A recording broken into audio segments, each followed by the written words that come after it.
Буџетот за 2023 година, кој од денес влегува во собраниска процедура, е во насока на надминување на предизвиците од глобалната економска и енергетска криза, за што се предвидени 250 милиони евра, кажаа денес на пресконференција од СДСМ.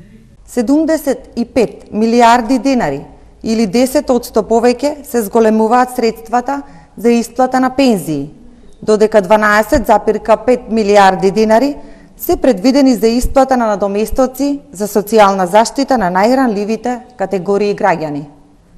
Обезбедени се дополнителни средства за усогласување на платите со минималната плата во текот на следната година, согласно новата методологија. Тоа значи дека веќе во март следната година ќе имаме ново зголемување на минималната плата и ново покачување на пензиите. Во буџетот не се занемарени ниту капиталните проекти кои се на ниво од близу 800 милиони евра.